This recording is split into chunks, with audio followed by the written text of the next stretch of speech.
إن الحمد لله نحمده ونستعينه ونستغفره ونعوذ بالله من شرور أنفسنا ومن سيئات أعمالنا. Сөзсіз барлық мақтау Аллах Тағалаға тән. Аллах Тағаланы мақтаймыз. Алла Тағаладан жәрдем тілейміз. Күнәларымыз үшін кешірім сұраймыз. Сондай-ақ істеп қойған істеріміздің кесірлерінен, жан дүниеміздің жамандықтарынан Аллах Тағаладан сыйынамыз, пана тілейміз.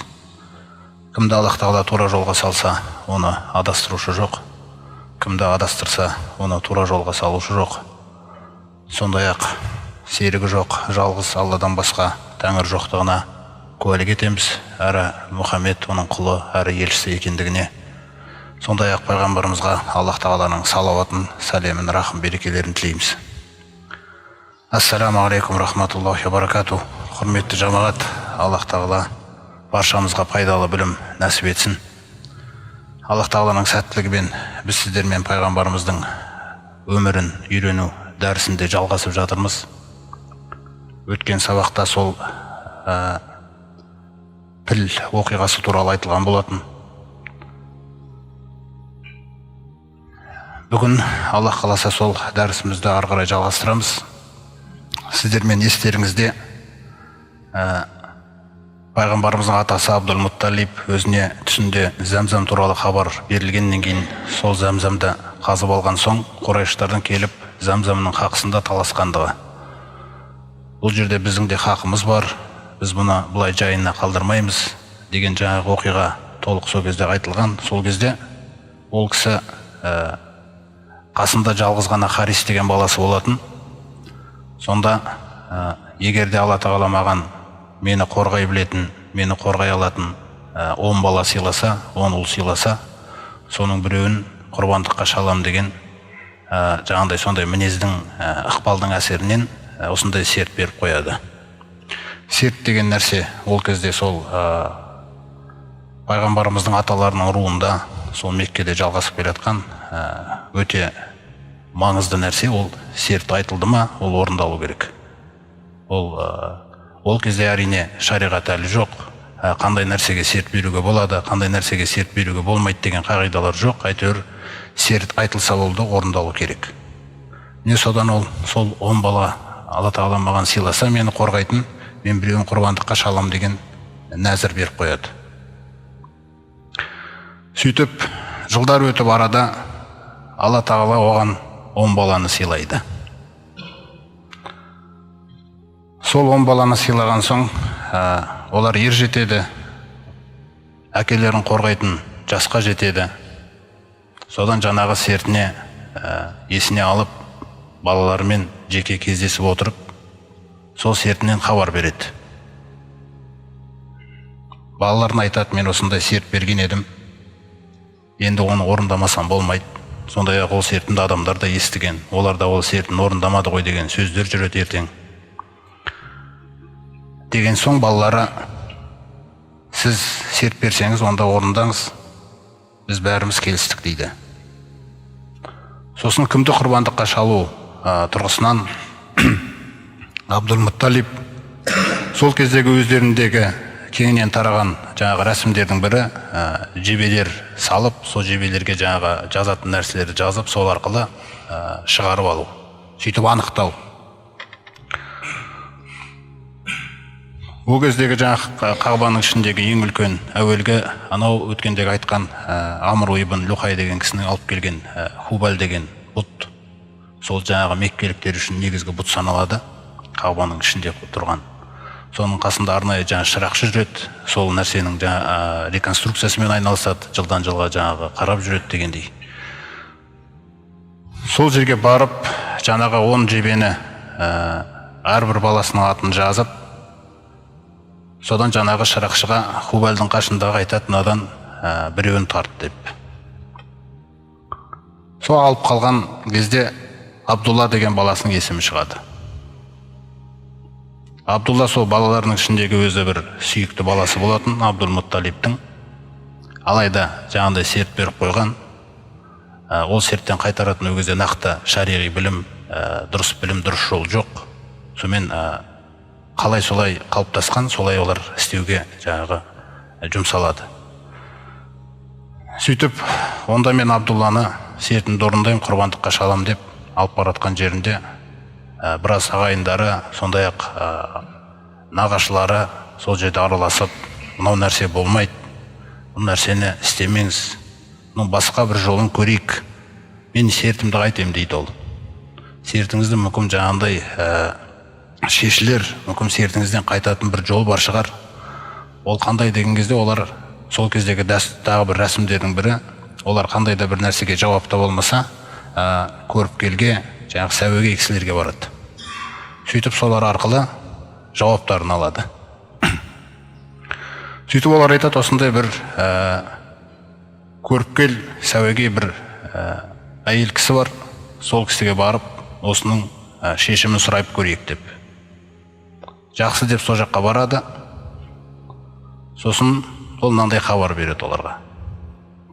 Сіз Абдуллаға қарсы ең бірінші 10 түйе атаңыз.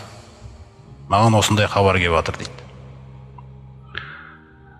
Сөйтіп, осы екеуін тартасыз. Егер Абдулла шықпаса қайтадан, онда тағы 10 түйе қосасыз. Осылайша түйе шыққанға дейін осылай істей бересіз дейді. Содан келіседі, сол нәрсені барып орындайды. Абдулла 10 түйе қояды, Абдулла шығады. 20 түйе қояды, Абдулла шығады. 30 түйе қояды, Абдулла шығады.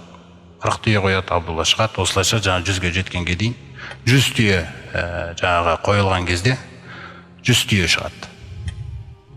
Сөйтіп міне бұл шешілді деп жаңаға Абдулланы құрбандыққа шалам деген серттің орны осы 100 түйемен төленеді. Сөйтіп 100 түйе шалынады. Сөйтіп таратылады. Бұл жерде де кейінгі жаңағы шариғатымызда пайғамбарымыз саллаллаху алейхи ва саллям үйреткенде біріншіден жаңағындай нәзір мәселесі, пайғамбарымыз саллаллаху алейхи ва саллям өзі айтқандай, ән-нәзру нәзрон дейді. Жалпы нәзір, осындай серт беру екі түрлі болады. Бұның біреуі фәмән кәна лаху нәзрун фи таатиллахи.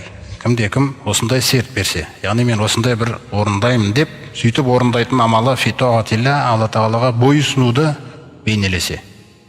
Алла тағалаға бойұсыну, құлшылық мағынасын бейнелесе, онда фахуа лиллахи дейді. Онда бұны Аллах үшін орындау керек. Ва фихил вафа. Вафа деген сөзден бізде опалы деген сөз шығады. Яғни нәзіріңе, сертіңе, уәдеңе опалы болды. Алла тағала үшін серт бердің ба, онда орында дейді. Ва ман кана лаху назрун фи мағсиятилла. Ал кімде-кім осындай бір нәзір беріп қойып, және де ол берген нәзірі серті Алла тағалаға бойұсынбау, тіләзарлық нәрсені бейнелейтін болса, күнәлі нәрсені бейнелейтін болса, онда вазалика лиш-шайтан дейді. Онда бұл шайтан үшін жасалатын нәрсе, вала вафа фихи дейді. Бұндай нәрседе опалы болып, ол серт орындалмайды дейді. Бірақ серт беріліп қойылғандықтан, ол сертті мойнынан түсіру болады, оны каффарат деп атайды. Жаңағы фаюкаффируху каффаратул ямин дейді. Яғни кез келген адам бір уәделескен кезінде бір нәрсені уәделі етіп, сосын орындай алмай қалса, жаңағы орнына 3 күн ораза ұстап жуады ғой. Сол нәрсемен құтылады дейді. Сондықтан Алла тағала өзі Құранда да Ал-Инсан сүресінде айтады: Аузу биллахи минаш шайтанир раджим. Иннал абрара яшрабуна мин каасин кана мизажуху кафура. Сол бір кез жәннатқа кіретін ізгі құлдар, ізгі тақуалар, олар жәннатқа кіргеннен кейін бір бұлақтан ішкізіледі дейді. Ол бұлаққа Алла тағаланың жаңағы жаратып қойған кафур деген хош иісі араластырылады дейді. Бұл жәннаттағы бір үлкен нығмет. Бұл ізгілердің жаңағы бірде сифатын баяндайды Алла тағала. Юфуна бин нәзри деп ең бірінші сифаты, олар егер нәзір берсе, серт берсе, онда олар серттеріне опалық жасайды дейді, орындайды дейді оны. Неге? Ваяхафуна яуман кана шарруху мустатира. Өйткені олар бұл сертті орындамаса, ертең жамандығы күллі неге шашырайтын қиямет күннен қорқады дейді олар. Сондықтан сертті орындау мәселесі осындай нәзір бір әйел кісілерге пайғамбарымыз саллаллаху алейхи вассаламды сұраған кезінде: Аллахтың елшісі, менің анам қайтыс болып кетті, бірақ ол осындай бір ораза ұстаймын деген бір сертіп алып қойып еді, немесе жаңағыдай бір қажылыққа барам деген бір серт жасап қойған еді, нәзір атап қойған еді, бірақ дүниеден озып кетті, мен орындайын ба деген кезде, қалай ойлайсың, егер де ол кісі біреуге қарыз болса, қарызын қайтарасың ба дейді. Әрине дейді да. Олай болса, Аллаға берілген серт, ол Аллаға берілген қарыз, Алланың алдындағы, ол орындалуға ең лайықты деп, осындай құлшылық бейнесіндегі нәрселер шариғатта заңды болып жалғаса береді. Қай нәрсе күнәға қарай, немесе жаңағыдай баласын бауыздау, немесе баланы өлтіру, біреумен туысқандармен байланыспай қоям, туысқандармен байланысымды үзем, немесе онымен сөйлеспей қоям деген нәзірлердің барлығы ол жаңағы 3 күн оразамен жуылады. Ондай нәрсені орындауға болмайды. Бірақ Алланың атын кіргізіп қойған үшін жерге, сол қасиетті әлемдердің Раббысын кіргізіп қойғандықтан оны 3 күн ораза ұстап мойнынан түсіріледі.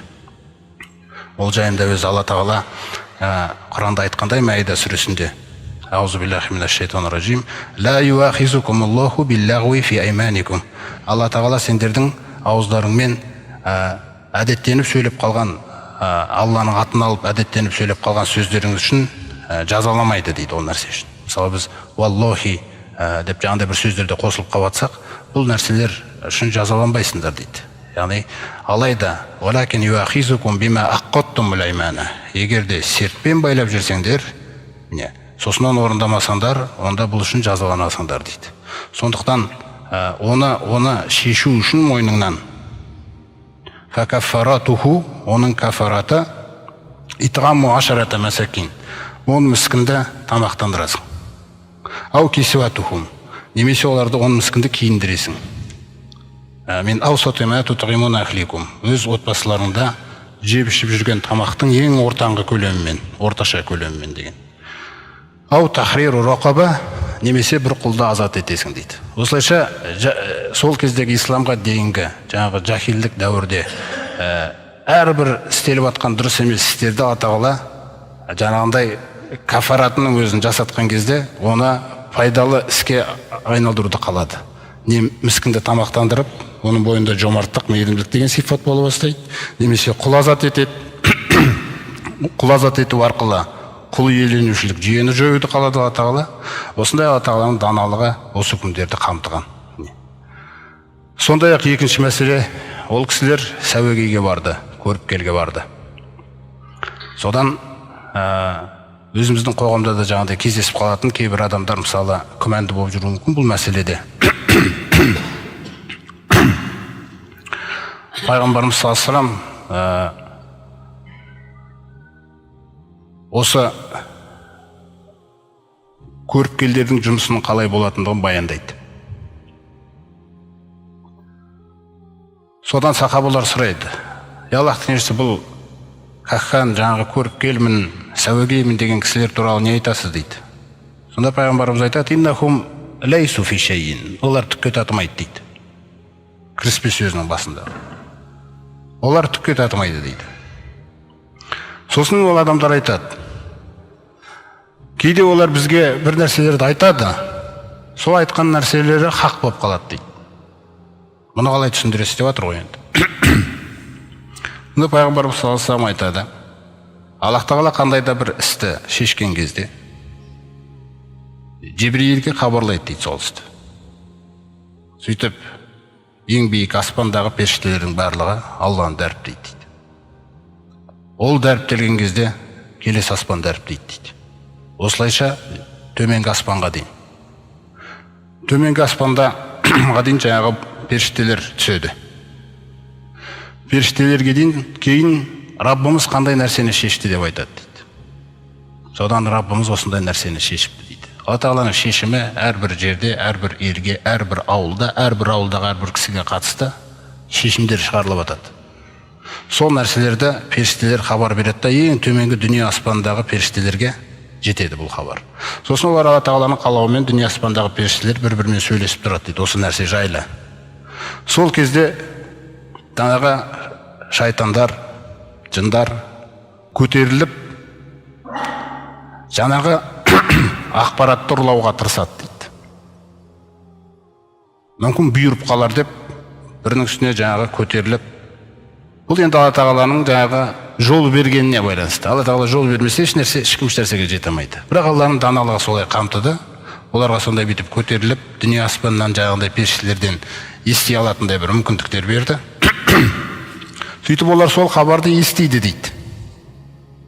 Фаин ахбаруху аля вашхихи фахуа хаққун дейді. Егер де сол періштелерден естіген сөзді ғана жетсе, сол хақ дейді. Періштелердің аузынан жаңағындай естіп, содан қабылдаған хабар хақ хабар дейді. Валакиннахум юхаррифунаху. Алайда олар ол хабарды өзгертуге тырысады. Ау язидуна алейхи. Тағы да 99 өтірікті қосады дейді оның ішіне.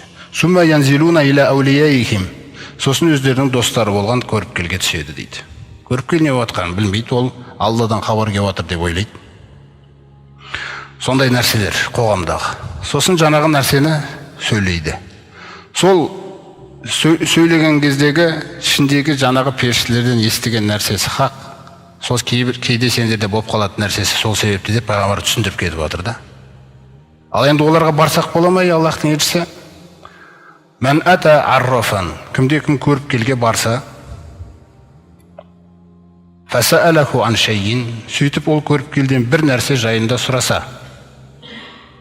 Кез келген, менің сиырым жоғалып кетті, менің осындай не болып қалды, осындай бірдеңке деп барып сұраса. Лән туқбала лаху салатуху арбағина яуман. 40 күн бойы намазы қабыл етілмейді дейді. Намаз парыздан түсті деп саналады, сауап жазылмайды дейді. 40 күндік сауап жазылмайды мүлде.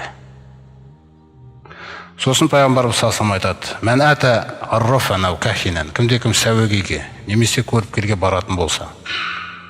Сосын юсаддиқуху ма яқулу, оның сөйлеп атқан нәрсесін растайтын болса, рас айтады деп. Фақад кафара бима унзила аля Мухаммадин саллаллаху алейхи вассалам дейді. Олай болса, ол Мұхаммедке түсірілген Құранға жаңағы мойындамаушылық жасады дейді. Құранды мойындамады дейді ол. Ол әлі де жүрегі Аллаға қарай піспеген, ғайыпты тек қана Алла біледі деген қағидаға келісе алмай жүрген, әр нәрседен бір жол іздеп жүрген бір адам деп түсіндіріп жатыр да пайғамбарымыз. Не сондықтан бұл жаңағының барлығы пайғамбарымыз әлі пайғамбар болғанға дейін, болмағанға дейін, жаңағы шариғат әлі түспегенге дейінгі сол кездегі адасу болып атқан, жолсыз, тура жолсыз болып атқан жағдайлар еді ол жақта. Не сондықтан осы нәрселерді жаңа баяндап кетіп атқанымыз сол да. Қандай нәрсеге нәзір серт беруге болады орындауға, қандай нәрсеге болмайды. Одан кейін жаңағы көріпкел, сәуегей дегендердің әңгімелерін пайғамбарымыз кесіп тастады болды. Пайғамбарымыз сосын бұл хадистерді сөйлегеннен кейін бір мұсылман, бір мұмин, бір сахаба ешқашан сәуегейдің, көріпкелдің қасына барған емес. Не сондықтан осы жерде жаңағы Абдул-Мутталиб осы Абдулла деген баласын құрбандыққа шаламын деп, сөйтіп жаңағы 100 түйе орнына аталады. Бұл 100 түйе пайғамбарымыз саллаллаху алейхи вассалам шариғатпен мақұлдаған, осы 100 түйеге тоқталған өзі. Бұл қай нәрсеге тоқталған деген кезде, мысалы кісі өлтіріп қою қылмысы болған кезде, пайғамбарымыз саллаллаху алейхи вассалам жаңағы соңғы қажылығында баяндаған: "Мән қотала муъминан мутағаммидан", кімде-кім бір мұъминді әдейі қасақана түрде барып өлтіріп қоятын болса, дуфиға иля аулияил мақтул дейді. Жаңағы өлтіріліп қойған кісінің туысқандарына тапсырылады дейді ол кісі. Сөйтіп қазы келеді ана жерде. Алла Тағала Құранда кутиба алейкумул қосос, жаңағы кек алу мәселесі. Өлтіріліп қойған кісіні өлтіру арқылы жазалау деген нәрсе қысас деп аталады. Міне сол туысқандарының қолына тапсырылады, қазы келеді кәдімгідей. Сөйтіп фаиншау қоталуху, егер қаласа олар оны өлтіріп жазалайды. Өйткені жүректегі нәрсе кетпейді ол бәрібір. Ол есіне түсе береді. Ол жаңағындай үлкен жамандық қалып баруы да мүмкін болады ертең. Бір кек сақтап тағы да басқа нәрселер. Ва иншау, қаласа өлтіреді, қаласа дият дейді. Кісінің құнын төлейді. Сол кісінің құны төленген кезде миятулибіл деген пайғамбар саллаллаху алейхи вассалам жаңағы 100 түйе деген. Ол 100 түйенің өзі жаңағы көбіне ұрғашылары 2 жас, 3 жас, әртүрлі жастағы нелер беріледі. Сөйтіп 100 түйе беріледі. Ол кезде жаңағына Омар радиаллаху анху халифа болған кезде бағаларын, құндарын бекітіп қойған. Сонда жаңағы 1000 динар дейді ол ақшамен. 1000 динар ақшамен, алтынмен. Ал 10.000 дирхаммен. Дирхам күміс қой, динар алтын. Егер де ода түйе болмай сиыр болса, онда 200 сиыр береді дейді. Бір адамның құны. Егер де қой болса, ода 2000 қой береді дейді. Бұл адамның қадір қасиетін тануға қойылған үкімдер. Бұлар болмаған жерде адамдар ойына келген істеп жүре береді. Сондықтан шариғат осындай нәрселерді әуелді қойып тастағаннан кейін, шариғатта бұндай қылмыстар кеңінен тарамады одан кейін. Сондықтан осындай үкімдер баяндалып жатыр. Сөйтіп, Абдулла аман-есен қалғаннан кейін Абдул-Мутталиб, Абдулланың әкесі, енді оған жар іздейді. Текті. Ол кезде жағымна араб елдерінде тектілік деген нәрсе өте, ол да өзіне ерекше бір маңызды нәрсе, маңызды құбылыс. Сол жақсы бір қызды іздейді. Содан Уахбаның қызы Амина, пайғамбарымыздың жаңағы анасы болашақ. Сол Уахба қызы Аминаны соны таңдайды. Өйткені сол өз заманындағы Құрайыштағы жаңағы ең сұлуы, сол кездегі жағдайға сай, олардың таңдауларына сай, ең текті, мінезі жақсы. Яғни адамгершілік қасиеттер мол. Мысалы, адамгершілік пен имандылық деген нәрсе бар, құрметті жамағат. Адамгершілік деген нәрсе иман болмаса да, адамның мойнында мықты қасиеттердің қалыптасуы. Ол әділ, ол ынсаппен қарайды, мейірімді, жомарт. Яғни адамгершілікке тән қасиеттердің бәрі бойында бар, бірақ иман болмауы мүмкін. Сондықтан пайғамбарымыз саллаллаху алейхи ва саллям бұл кісілерді туралы былай дейді: «Хиярукум фил жахилия, хиярукум фил ислам» дейді. Ислам келмей тұрып, қоғамдарының іштеріндегі ең жақсы болғандарың деп отыр ғой, адамгершілік мол. Исламды қабылдаған кезде автоматты түрде ең жақсы болып кетеді дейді. Қараңыз, бұның несін көрдіңіз ба? Табысы қандай, жетістігі қандай? Ислам қабылдаған бетте автоматты түрде күлді мұсылмандар үстіне шығып кетеді екен бұл. Неге? Өйткені күллі қасиеттердің бойында дайын тұр. Ал егер де иман болмаса, онда оның дүниесі бұл дүниеде жақсы болады да, ақырет қиын бола береді. Сондықтан жаңағы тек мәселесі, текті мінез, сондай ата тегінің мықты болуы, жақсы мінездердің бойларында болуы, адамгершіліктері мол, осындай Аминаны атасы Абдул-Мутталиб жаңағы баласы Абдуллаға таңдайды. Сөйтіп жаңағы құдалар барады, ол жақтың жаңағы қыздың қолын сұрайды. Осылайша олар келісіп, сөйтіп некелері қиылады. Сөйтіп бір шаңырақ тұрады, бұл Абдулла мен Аминаның шаңырағы, пайғамбарымыздың ата-анасы. Өстіп, Алла тағаланың қалауымен пайғамбарымыздың анасы пайғамбарымызға аяғы ауыр болады. Ал Абдулла, Абдул-Мутталиб әкесінің қасында жаңа сауда істерімен шұғылданып көмектеседі, әкесі оны Шам елдеріне қарай сапарға жібереді. Шам елдеріне қарай сапарға жібереді, жолшыбай Мединаға соғып тағы да көбірек құрма сатып әкелуі бұйырылады. Сол сапарға кетеді ол. Сол сапарға кетіп, Шам елдерінде анау Ғазза деген жаққа өтеді, өткенде Хашим атасы барып жүрген, естеріңізде. Сол Ғаззадан ауырып қалады, сонымен Мединаға жетіп үлгереді да, Мединаның ол кездегі аты әлі Ясриб қаласы, сол Мединада нағашыларының қасында қайтыс болады. Сол жерде қайтыс болып дүниеден озады, сол жақта жерленген.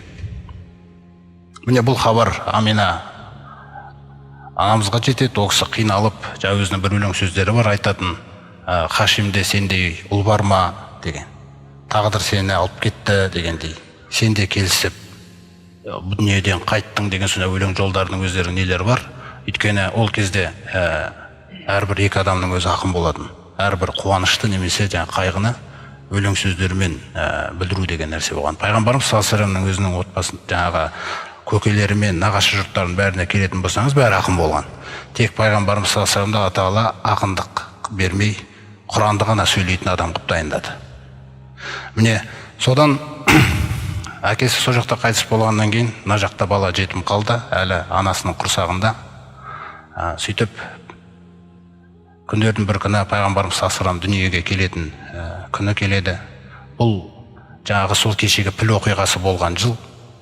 Піл оқиғасынан кейін тарихшылардың айтуы бойынша сол 50-60 күннен кейін пайғамбарымыз саллаллаху дүниеге келді. Сондықтан пайғамбарымыз саллаллаху дүниеге келу жылы піл жылы деп аталады. Кейін барып жаңа христиандардың сол кездегі Византия империясының әкеле жатқан календары бойынша ол 571 жылға сай келген. Сол кездегі сәуір айына 20-сы мен жаңағы 22-сі жұлдыздарына қарай дейді. Жалпы пайғамбарымыз саллаллаху дүниеге келгені сол Меккеде осы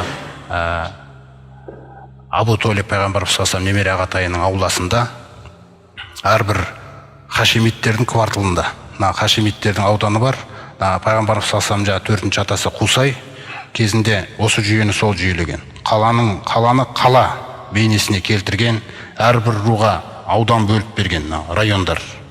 Әрбір рудың жаңа бөліп берген райондары бар.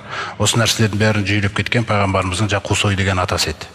Міне сол кезден бастап жаңағы осы хашимиттердің өзінің бөлек ауданы.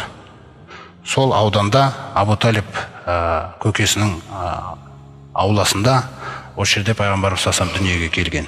Дүйсенбі күннің таңында деп келген, тарих кітаптарында Рабиғул Ауал айының 12-ші жұлдызында деп.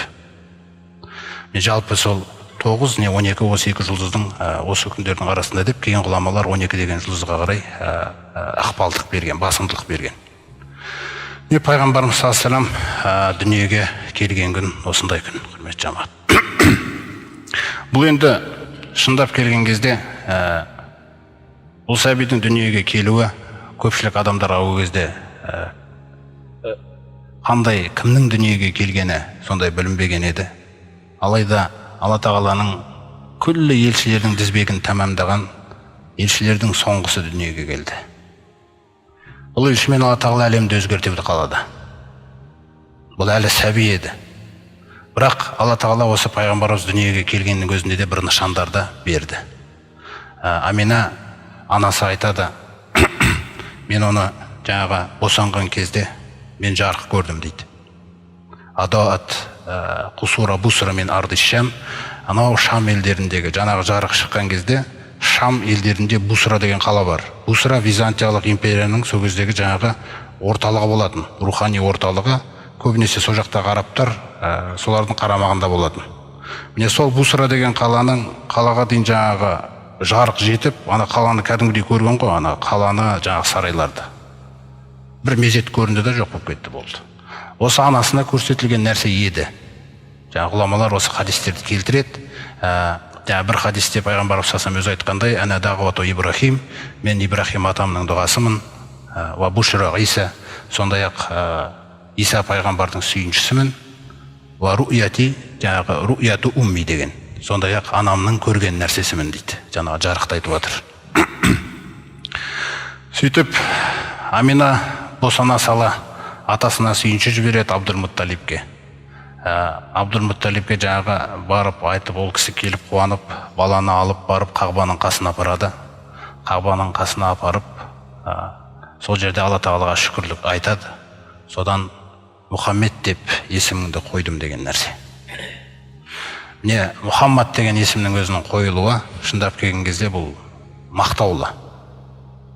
Күллі қандай да бір мақтауға еленген адамдар болса, күллісі бұл кісі еленген мақтаудың астында. Мұхаммад деген мақтаулы. Осы есімді Алла тағала нәсіп етеді, атасының аузына салып, Мұхаммад деген есім сол жерде қойылады балаға. Кейбір риуаяттарда пайғамбарымыз саллаллаху сол сүндетке отырғызылып, сүндеттелген күйде туған деп дүниеге келген деп айтылған. Бір риуаяттарда атасы сол 7-ші күні сүндетке отырғызған деп айтылған. Жалпы ғұламалардың басым көпшілігі кейінгі неде сол пайғамбарымыз дүниеге сүндеттеліп келген деген нәрсеге тоқтаған. Сөйтіп, бұның барлығы бір болып жатқан нышандар болған. Пайғамбарымыздың көкелерінің ішінде жаңағы Абу Лахаб деген көкесі бар, білесіздер.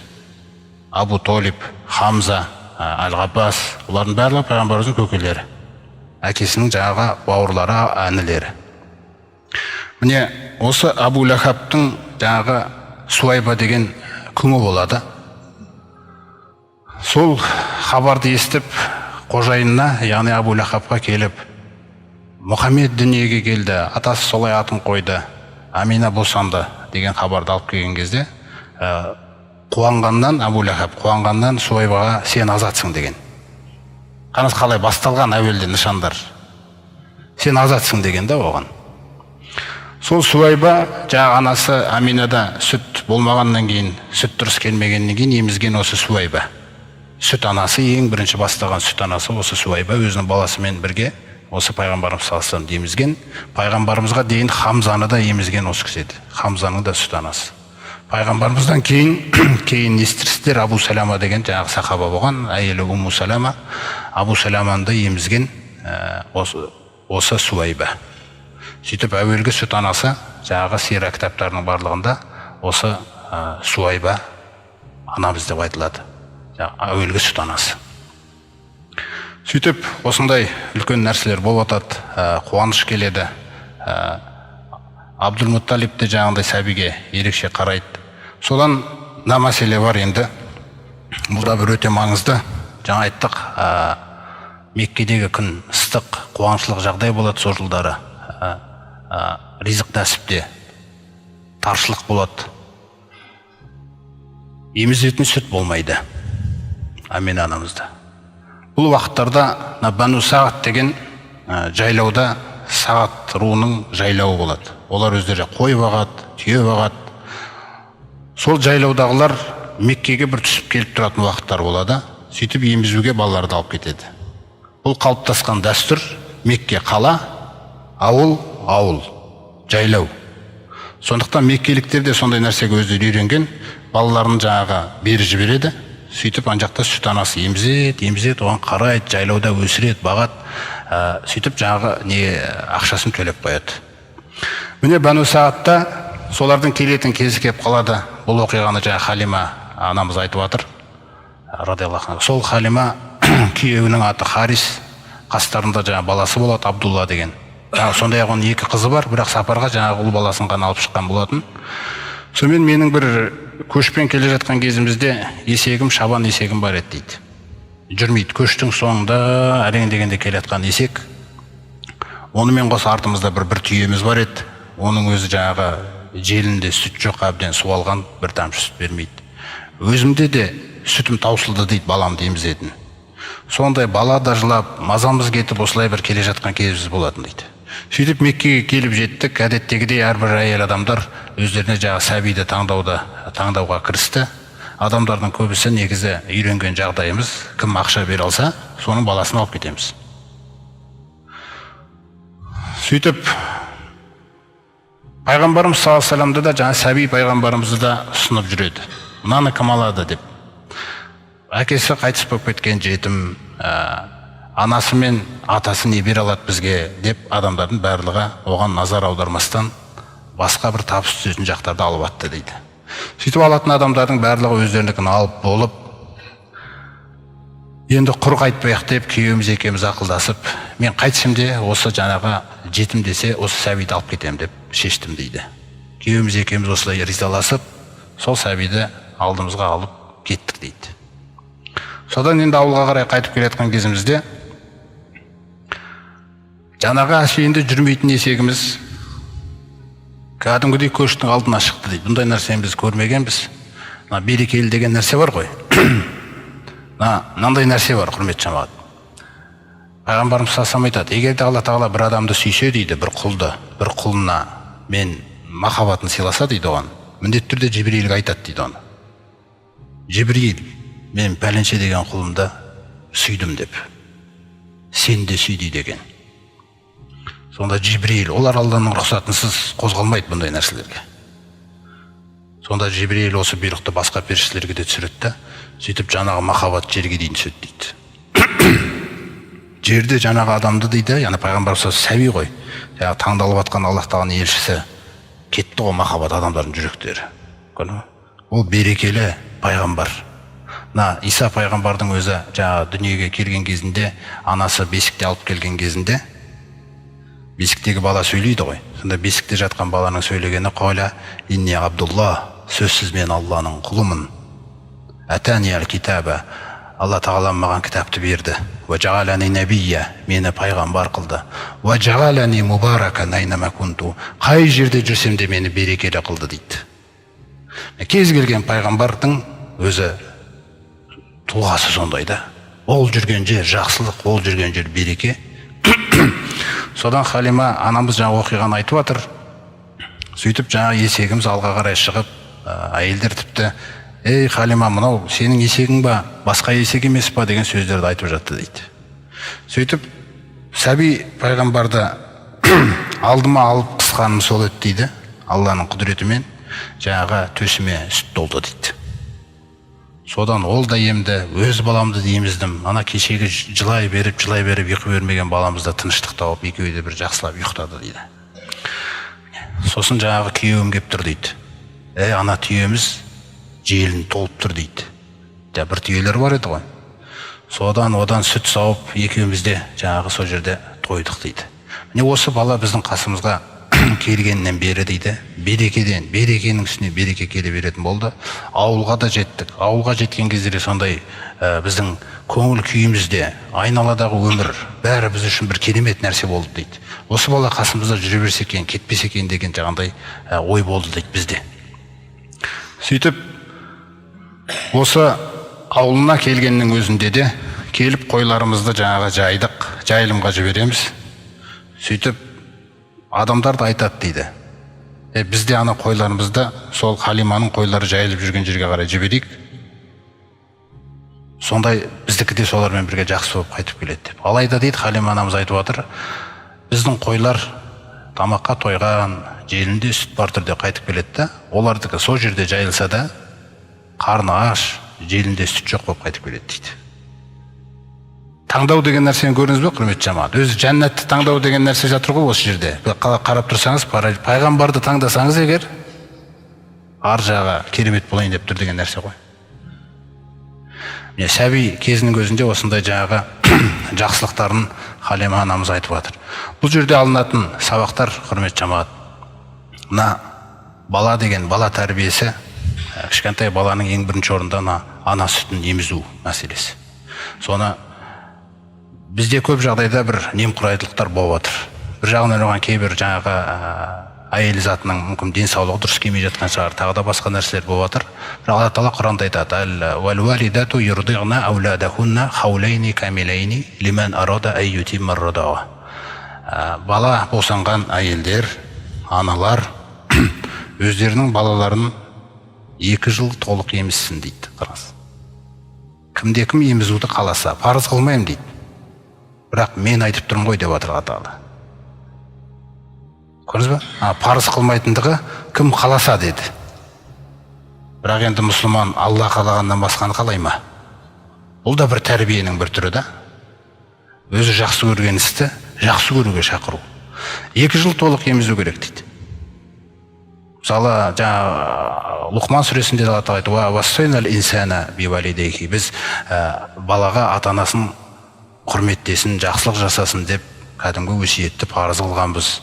Хамалатху уммуху вахнан ала вахн, анасы оны қиналу үстіне, әлсіреу үстіне әлсіздікпен көтереді. Ва фисолуху фи амайн деп тағы қосып қояды. Емшектен 2 жылда айырады деп. Ана сүтінің ему мәселесі. Ананың сүті баламен бірге болып жатқан нәрсе. Мысалы, бүгінгі сәбидің бүгінгі күні ол өсіп келе жатқан бала ғой. Ертеңгі күніне оған басқа өзгеше керек дәрумендер ішінде.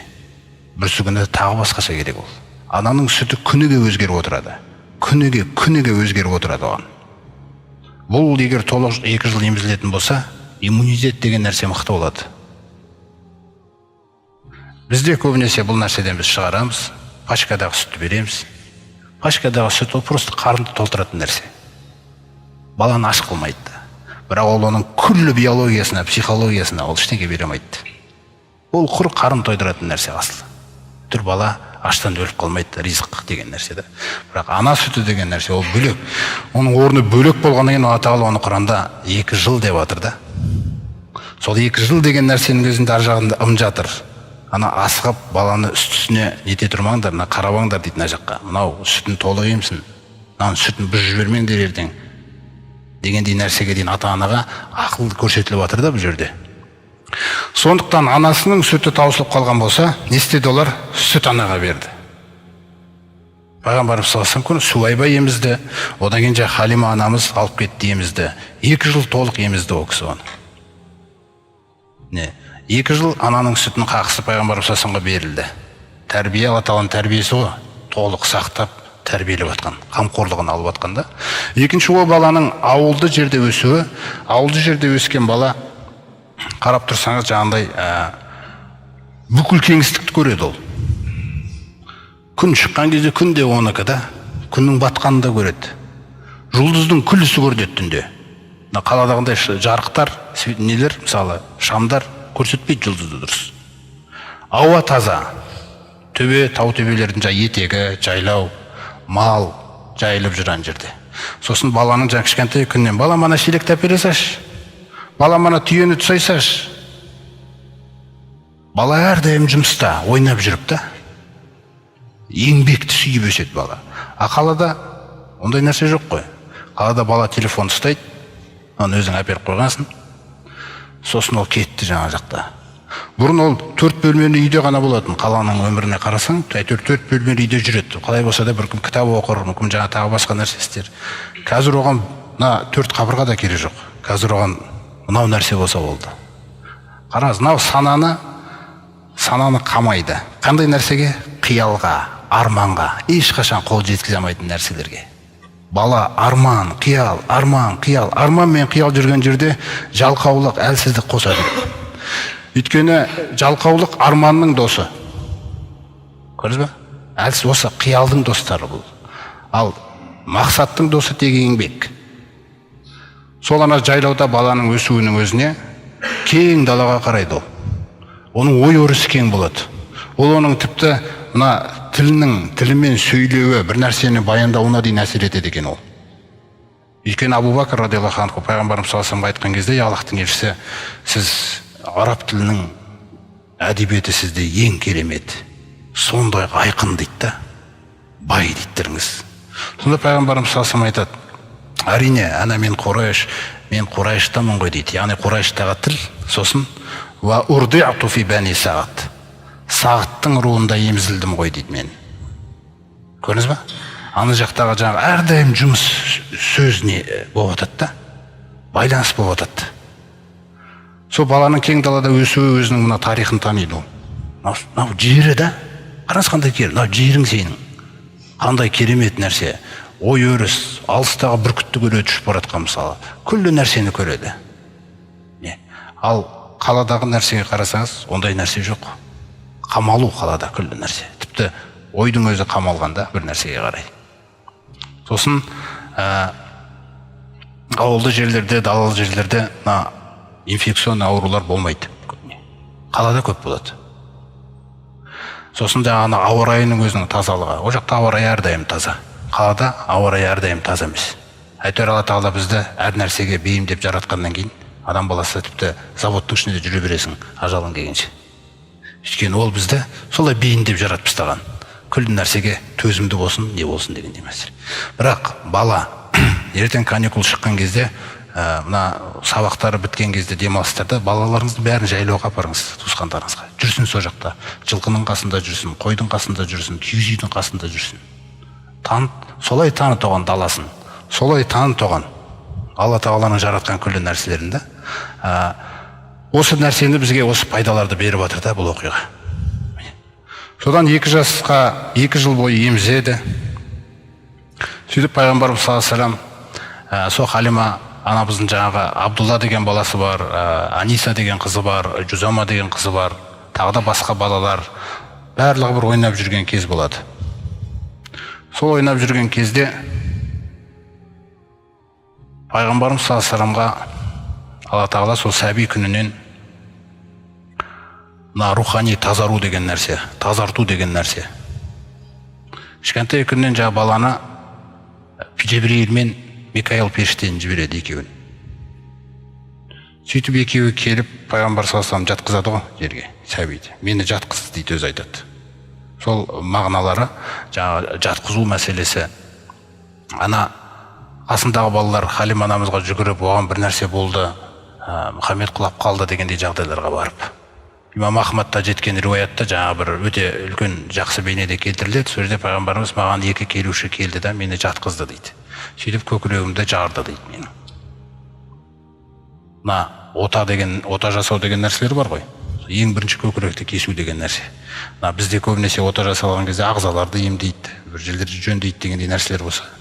Ол кісінің жүрегіндегі жаңа рухани тазару отасы да. Осы нәрсе нақты болған.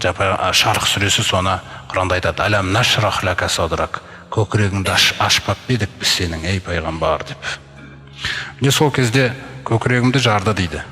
Көкірегімді жарғаннан кейін андай бір тегенеде жаңа қардың суы әкелінді, бір тегенеде бұршақ әкелінді дейді. Бір риуаяттарда зәмзәм суы деп те айтылған. Сонымен көкірегімді жарғаннан кейін жүрегімді суырып алды дейді. Алла тағала күллі нәрсе оңай, пайғамбарымыз саллаллаху алейхи көзіне көрсетіп тұр осы нәрсені. Сонда жаңа жүрегімді ашты да ішіндегі бір мынандай бір дақты алды дейді. Хаза хазу шайтан, шайтанның үлесі ғой деп лақтырды дейді оны. Яғни бұл саған шайтан ешқандай ықпал жасай алмайды.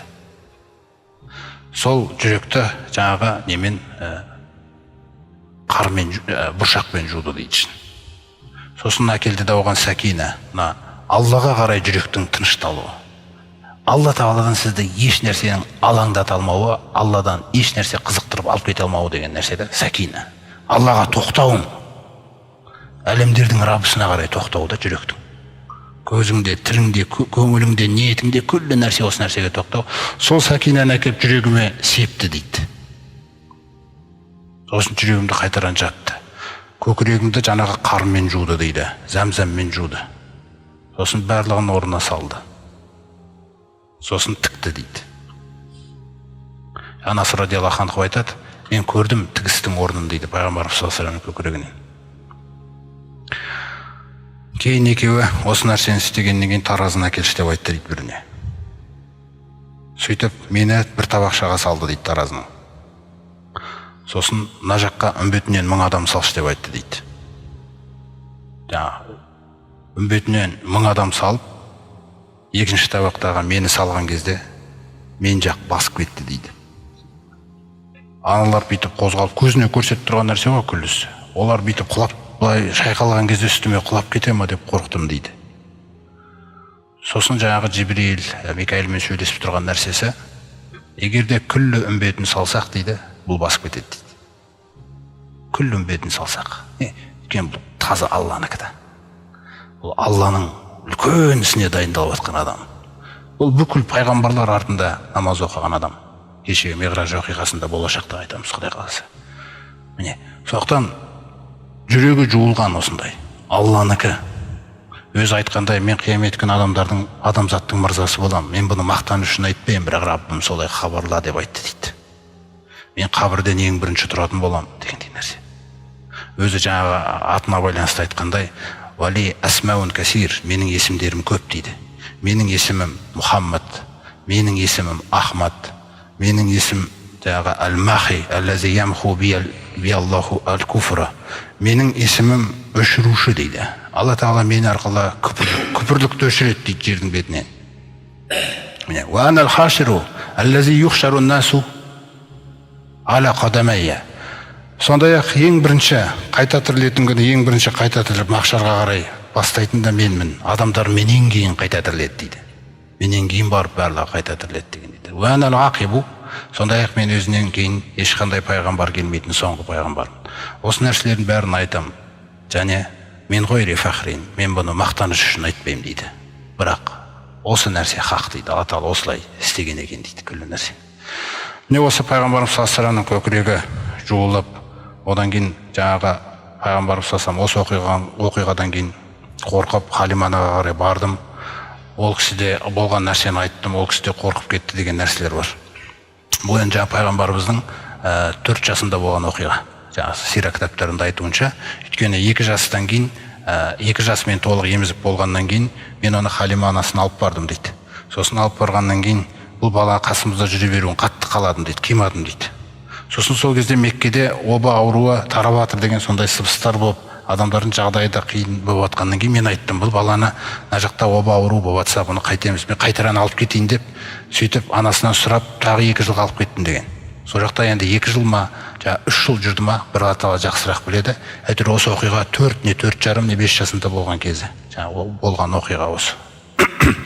Осы оқиғадан кейін Халима қорқып, аманатты сау кезінде апарып анасына тапсырайын деп, осы оқиғадан кейін анасына алып келеді.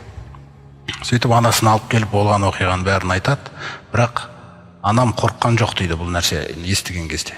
Өйткені мен оны босанған кезде мен жарықты көргем дейді. Көріз ғой. Сол нәрсе баланың бекер бала емес екендігі. Жайдан жай нәрселер болып отқан жоқ. Осының бәрі бұқаралық ақпаратта енді сөйленеді ғой. Әсіресе туған ағайындарының арасында, көкелерінің арасында, жаңа Абу Лахаб болсын, Абу Толиб, барлық осы Хамза болсын, осы нәрселер сыбыстар айтылады. Осы нәрселер айтылып жатқан кезде адамның құлағы естіп жатыр, біліп жатыр. Бұл жай бала емес. Ол жай бала емес деген нәрсе. Міне өстіп, біраз арада уақыт өткеннен кейін Амина жаңағы Абдулланың жаңа Мединада қайтыс болды дедік қой, әкесі. Сол жаққа барып қайтайын, сол жақты зиярат етіп қайтайын, жаңа нағашылары бар. Сол жаққа барып, қасына жаңа пайғамбарымыз, Сәби пайғамбарымызды алып, алхамдулилля, сонымен сол жаққа жолға шығады. Абдул-Мутталиб аталары басқарып барады бұл нәрсені. Сөйтіп олар Мединаға келеді. Мединада сол жақта болады біраз уақыт. Сол қайтар кезінде анасы Мекке мен Мединаның жаңағы арасында жолда Әл-Әбуа деген бір жер бар, орын бар. Сол Әбуа деген жерде ол кісі көз жұмады. Сөйтіп пайғамбарымыз сасам өміріне қарасаңыздар, міне, әкеден жетім қалды кеше, анасының құрсағын деді. Міне, қазір 6 жаста анасынан жетім қалды. Бұның барлығы жаңа пайғамбарымыз саллаллаху алейхи вассаламның өзінің кішкентай күнінен не нәрсеге дайындап отыр, Алла Тағала сынаққа дайындап отыр. Яғни бұл не деген сөз? Ертең ешкім мен жетім болған едім, сондықтан мен бұл жолда біле алмадым.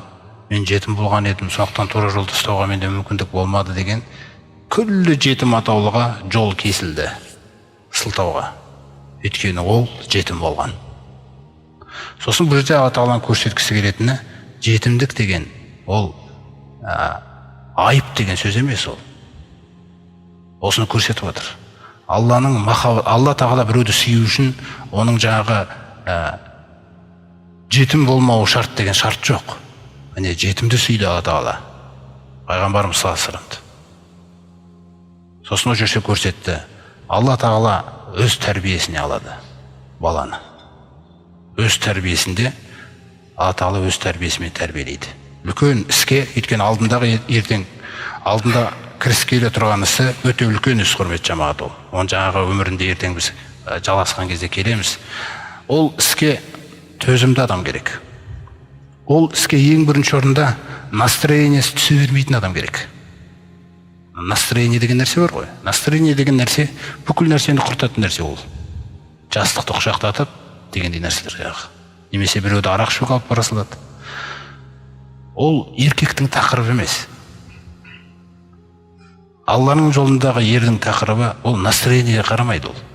Ол Алла Тағаланың тапсырмасында жүреді. Сондықтан мына жаңағы әкесінен жетім қалу, одан кейін анасынан жетім қалу деген қиыншылықтар пайғамбарымыз саллаллаху алейхи вассалам кішкентай күнінен Алла Тағала тәрбиелеп келе жатыр. Алайда ерекше қамқорлықтардан мына қамқорлық кеткен кезде мына қамқорлықты ұсына қояды Алла Тағала.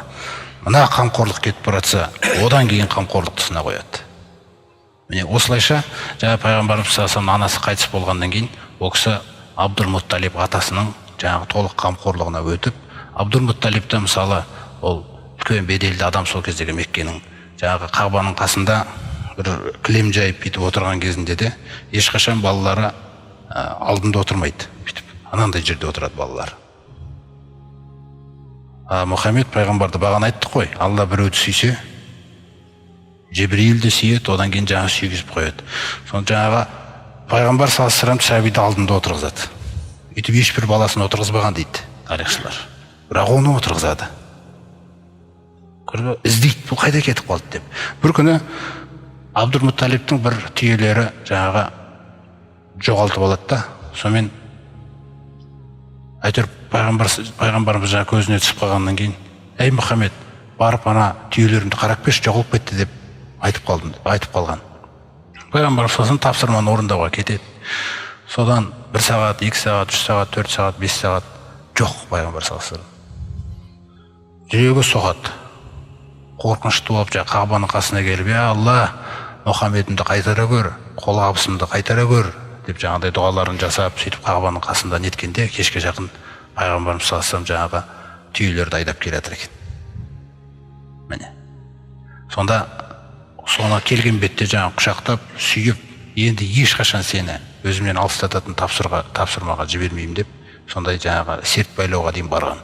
Бұл серт беріліп жатқан, бұл сөз, бұл сезімдер қайдан келіп жатыр?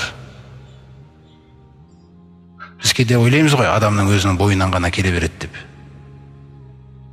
Ешбір істі Алласыз тек адаммен байланыстыруға болмайды, құрметті жамағат. Мысалы, ол туысқаны болса да, ол атасы болса да. Өйткені неге Абу Лахаб, ол туысқандық қана бір жерде себеп болса, неге Абу Лахаб сөйтіп құшақтамады оны? Кейін неге қарсы шықты дегендей мәселе. Сондықтан күллі нәрсе Алланың мүлкі. Мысалы қараңыздар, Абу Салама мен Умму Салама Алла Тағала тарапынан күллі мұсылмандарға Мединаға хижрат жасаңдар деп бұйырған кезде, хижрат парыз болған кезде, бірінен соң бір сахабалар көшіп кетіп жатады. Сөйтіп Абу Салама мен Умму Салама, жаңа кішкентай балалары бар, екеуі де көшуге бел байлап, сөйтіп жаңағы әйелін отырғызып, Абу Салама алдына баланы отырғызып, сөйтіп жиналып кетіп баратқан кезде, Умму әйелінің жаңағы төркіні толық келіп, сол жақтың жаңағы көкелері жүгіріп келіп, «Сен енді Абу Салама кеткің келсе кете бер, сен бізге тек жаңағы күйеу боласың. Кетем десең жолың ашық сенің, бара бер. Бірақ мынау әйелің біздік, бұны бермейміз біз». Сол жерде мені де сол жерде жаңағы жұлып түсіреді. Одан кейін баламды алып алады. Бұл кезде Абу Саламаның жұрты келеді, жігіттің жұрты келеді енді. Олар келіп, «Қыздарымды асыңыздар, ала беріңдер, ана баланы біздікі» деп тартқан кезде қолы шығып кетті дейді баланы. Сол қолы шығып кетіп, осындай жағдайда болып, әйтеуір Абу Салама сөйтіп кетті. бір жыл бойы мен таңертең жаңағы далаға шығып кетемін дейді, таң намазынан кейін. Сонымен кешке дейін жылаумен боламын дейді. Не балам жоқ, не күйеуім жоқ, осындай жағдай. Сосын әйтеуір бір туысқан өтіп баратып, ана бейшара әйелді жылатып қойғандарың не? Алланың ісі. Біреуді сөйлетеді. Ананы жылатып қойғандарың не? Обал ғой ана. Күйеуі бар, баласы бар. Бізде енді әйелдің орны күйеуі қай жақта болса, сол жақта емес пе? Сондықтан аны жіберіңдер деп, барлығы сол жерде расында да деген ойға келе қап. Сөйтіп Умму Саламаға жаңа түйені дайындап, баланы қолына беріп, барсаң бара бер деп жібереді. Жалғыз өзім жолға шықтым дейді Умму Салама. Мен осы жерде қазір қызығы осы жерде болады. Жалғыз өзім түйенің үстінде алдында жаңа балам өстіп келе жатырмын. Алла Тағалаға тәуекел етіп, сөйтіп алдымыздан бір Усман деген кісі шығады дейді. Үлкен кісі. Сосын, «Ей қызым-ау, қай жаққа барасың жалғыз өзің?» деп. «Мединаға, күйеуім сол жақта еді» деп айттым дейді. Мына әйел адамда сонша қашықтық жерге, Меккеден Мединаға дейін қанша, бір 500 шақырымдай дейік, өзіңіз ойлаңыз. Мен мына ар-жұрданым жібере алмайды сізді жалғыз деп айтты дейді. Түйенің дізгін ұстайды, сөйтіп келе жатыр дейді. Сөйтіп бір тоқтайтын уақыт келді, сөйлеген жоқ дейді мүлде маған, қараңыз. Тоқтайтын кезде түйені шөктірді, анау жаққа қарай кетті дейді. Мен бұндай әдепті көрген емес едім дейді. Бұндай әдепті кісіні көрген емес едім дейді да. Түйеден түсіп, мен де өзім жайғасып, азықтанып, сөйтіп демалып болғаннан кейін біраз уақыттан ол түйені алып кетті де бір ағашқа байлап қойды дейді. Сөйтіп жолға қайтадан шығатын кезімізде түйені әкеп жаңағы жерге қойып, шөктіріп, былай кетіп қалды дейді. Сосын мен түйеге отырып, ол тұрғызып осылай жүреді. Осылайша Мединаға, Куба деген жер Мединаға жақын жерде. Соған жеткенге дейін әні көріп тұрсың ба? Әні күйеуің анау тарапта. Ал енді Алланың берекесімен бара ғой деп айтты дейді. Бұл кезде әлі жаңағы мұсылманшылықты қабылдамаған кез ол кісінің. Оны ескеріңіз. Әлі мұсылманшылықты қабылдамаған кез 500 шақырым жерге не үшін адам қараңыз қандай нәрсе? Адамның бойындағы жаңағы Алла Тағала пайдаланады. Кез келген, мысалы, сізге біреудің көмегі керек болса, мысалы, Алла сізге пайдаланады, ол адамның көмегін сізге алып келіп көмектестіреді деген нәрсе. Ешбір істі адамның өзімен байланыстырып шектеліп қалмаңыз. Шүкірсіз болып қаламыз ол мәселеде. Раббым ғой бұны алып келген деңіз. Раббым ғой деген нәрсені әр жерде болу керек. Сонда мен бұндай адамды көрген жоқпын. Жол бойы менімен сөйлеспеді де, бөтен әйел деп әйелге.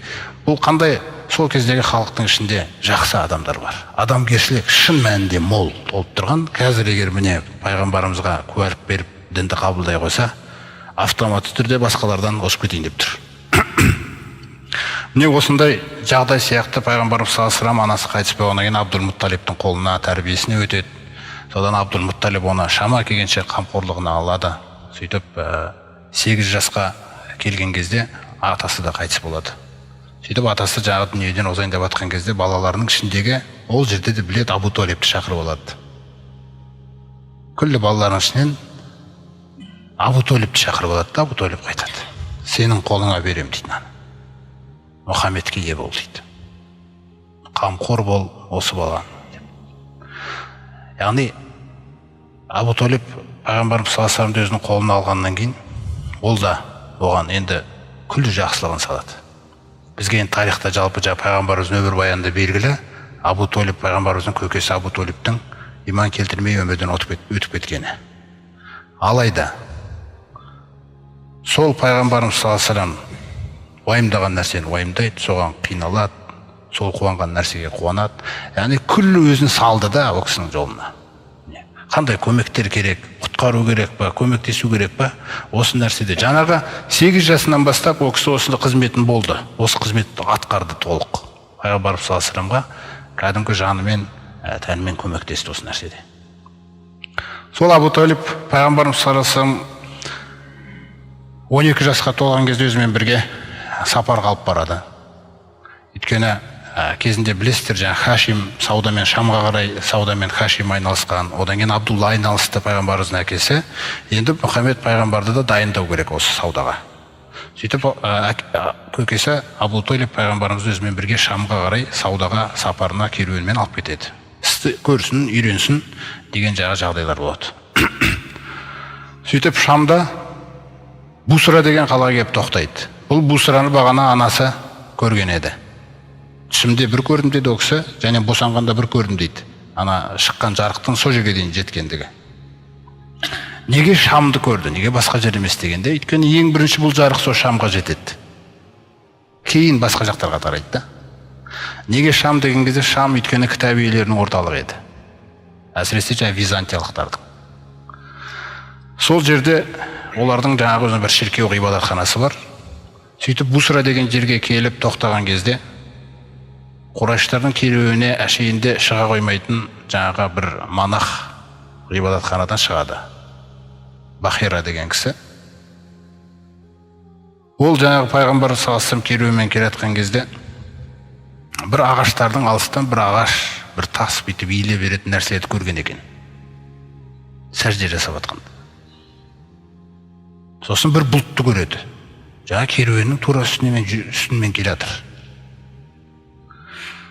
Оның көріп отқан нәрсесіне де себеп болып отқан нәрсе, бұларға хабар берілген. Бұлар күтіп жүрген адамдар. Кітап иелері күтіп жүрген адамдар. Әллазина атайнахумул китаба яғрифунаху кама яғрифуна абнаахум. Біз өздеріне кітап бергендер, Тәурат пен Инжилді бергендер, олар таниды Мұхаммедті саллаллаху алейхи ва саллям өз балаларын танығандай дейді. балаңыздың ең бір өзіңізге қатты жаңағы бір нететін уақыт қай уақыт болады? Балаңыз далаға ойнап кетеді ғой, жоқ болып кетті, қайда жүр екен деп күтеді ғой адам. Сөйтіп келген кезде қалай қарсы алады оны дегендей. Сондай нәрсені бұлар күтіп жүрген нәрсе, пайғамбар салыстырды. Соңғы пайғамбарды күтіп жүрген нәрсе. Сөйтіп келіп, жаңа керуеннің қасына келіп, бұл жерде ақсақалдарыңыз кім дейді? Олар айтады, Абу Толиб дейді. Абу Толибке келіп, Насаби дейді. Адамзаттың мырзасы болады. Саййиду наси деп келген жаңа сира кітаптарында, адамзаттың мырзасы ва расулум мин роббил аламин, әлемдердің раббысының елшісі болады. Осы сөзді айтады. Сосын ол, бұны қайдан білдің деп сұрайды Абу Толиб. Бұлар кітап иелері, бұларда кітап жоқ. Бұлар тек қана жаңағы Ибрахим, Исмаил аталарымыз деген нәрсемен келе жатқан еді, оның өзі өзгеріп, біраз буындар жаңа тәлім тәрбиені жоғалтып алды. Сол айтады, бұл біздің кітаптарымызда бар. Ол кітаптарда ол қайдан келді десе, ол Иса пайғамбар кезінде, мысалы Соф сүресінде атап айтады, аузу биллахи минаш шайтанир раджим, ва исқала Иса ибн Мариям, сол бір кез Иса Мариям ол Исаға айтқан еді, я бани Исраил, ей Исраилдің ұрпақтары, ей Яқубтың ұрпақтары, инни расулуллахи илайкум, мен сендерге Аллахтың елшісімін, мусаддиқун лима байна ядайя минат таура, менен бұрын Мұсаға түскен тәуратты растаушы болып келдім, бірінші міндетім менің осы тәуратпен жаңа Інжілді жұмыс істетеміз. Тәураттағы көптеген жаңа үкімдерді өзгертеміз, Інжілдегі Алла Тағаланың түсірген үкімдер арқылы. Осы уа мубашширон, сондай-ақ мен сүйіншілеп келдім дейді. Нені?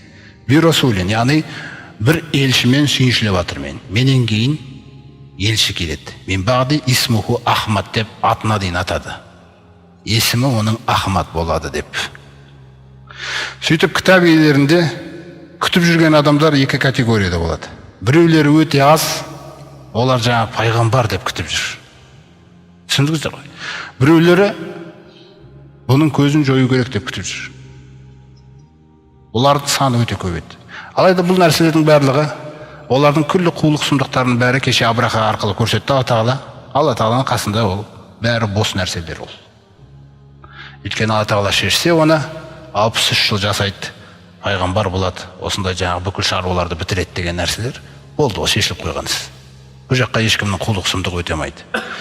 Алайда жаңағы Бахира сол Иса пайғамбардың сүйіншілеген сүйіншісімен, тағы да жаңа Исаның қосымша айтқан сөздерінің сол біліммен кеп тұр ғой ол. Осы жақтан шығады деп көрсетілген оған. Медина мен Меккенің арасы әйтеуір. Міне. Осы нәрсе жаңағы Абу Толибке айтады. Сіз мына баланы Шамнан ары қарай өтпеңіз. Өйткені мына жақта Византияда оны біліп қойса, өлтіру мүмкін. Сондай-ақ иудейлерді естіп қоймасы мынаны. Мединаның айналасында иудейлер көп жайғасқан. Бұлар жаңағы белгілерді көре бермесін дегендей нәрсе. Алайда бұл белгіні Алла Тағала тек сол Бахираға арнап көрсеткен ғой, жүрегімен күтіп жүрген үшін. Басқа мақсатта күтіп жүргендерге оны көрсетпейді Алла Тағала. Бірақ Бахира сол жерде өзінің адалдығын сақтады, аманатты жеткізді. Соқтан дереу Меккеге қарай кері қайтарыңыз деп пайғамбар саллаллаху бір кісіге ертіріп Меккеге қарай қайтарып жіберді. Содан кейін Абу Толиб жаңағы Шамға өзі және басқа кісілермен сапарын жалғастырады. Бұл саудалары онша болмайды. Кейін пайғамбарымыз саллаллаху сол Меккедегі адамдардың қойын бағуға кіріседі. Пайғамбарымыз саллаллаху өз сахабалармен отырып айтқан кезінде, кейін жаңа Мединада біраз жылдардан кейін айтады: "Ма бағасаллаху набиян илля раға алғанама". Аллах Тағала қандай да бір пайғамбарды жіберген болса, ол пайғамбар міндетті түрде қой баққан еді дейді. Ва анта, сізде ме Аллахтың елшісі деп сұраған кезде, нағам, кунту арғаха аля қарарит ли ахли Мекка. Менде де азғантай табыс үшін меккеліктердің қойын бағушы едім дейді. Бір пайғамбар жоқ, қой бақпаған дегендей. Пайғамбарымыздың қой бағу. Қой бағудың, былай қарасаңыз, бір үлкен мектеп екен бұл, құрметті жамағат. Алла тағаланың пайғамбарымыз саллаллаху алейхи вассаламға қой бақтыруының өзі. Біріншіден бұл жердегі алынатын пайда, қойдың қасында жүрген адам жауапкершілікті сезеді. Және бағушы, тәрбиелеуші, қараушы. Ол сабырлық керек ол. Неге? Өйткені таңертеңнен кешке дейін бағасың. Күннің астында алып кеткен кішкентай азығың бар. Ешкім келіп қасыңа келіп, қалайсың деп ештеңе айтпайды. Кешке қайтып барасың, сол кезде ғана алдыңызға жаңағы тамағыңызды қояды дегендей. Сонда жаңағы сабырдың бәрі таңертеңнен кешке дейінгі сабыр қойдың рахаты үшін да. Қойдың жайылып жүруі жаңағы. Солар жейді, семіреді, соларға жақсы жер, анау жерге қарай апарайын, анау жерге қарай апарайын деген нәрсе өзіңіз ойнаңыз. Ол жай нәрсе емес. Алла тағала қалады пайғамбарымыз саллаллаху алейхи вассаламның осы кәсіппен айналысуын. Сонда бірінші нәрсе бұл сабырлық. Екінші нәрсе өжеттілік. Неге? Өйткені қасқыр келіп қалады, жыртқыш келіп қалады. Кім қорғайды сізден басқа? Қашып кетсек, онда елді тастап қашып кеткен адам сияқты боламыз. Соқтан сол жерде жаңағы таяқпен болса да, таспен болса да, ана сақпан деген нәрселер болады, мынандай тас лақтырып қуатын. Кезінде Дауд пайғамбар да қой баққан. Сол жыртқыштардан қорғау, сол нәрсеге қарсы жағы нету, жаңбыр шауып кетсе не істеймін, соның барлығын қарап тұрсаңыз, сіздің бойында не бар? Өжеттілік деген нәрсе дамиды. Я Алла деп жаңағыдай тәуекел етесіз, жерде шаман келген нәрсені істей бересің. Сіздің бойыңызда өжеттілік қасиеті болады. Былай қарасаң, қойшы деп қана қоя салады ғой. Ол жай қойшы емес, ол қойды қорғап қана жүрген қойшы емес ол. Өйткені елге қарай дұшпан келсе, ең бірінші оны төсімен қабылдайтын қойшылар жайып жүрген. Ең бірінші солар ғой көретін. Сондықтан бұл жерде үлкен мағыналар жатыр да. Сосын адамның ойлануы әрдайым. Телефон жоқ, жаңағыдай мысал. Қойды қойып қоясың да, мысал, айналаға қарап ойлану деген нәрселер. Көмек сенің ақылың Алла тағала жаратқан нәрселермен жұмыс істеп жатады да. Не үшін Алла тағала жаңағы афала янзуруна иля либили кайфа хулиқат, ана түйеге қарамай ма қалай жаратылған, ана аспанға қарамай ма қалай көтерілген, ана жерге қарамай ма қалай төселген.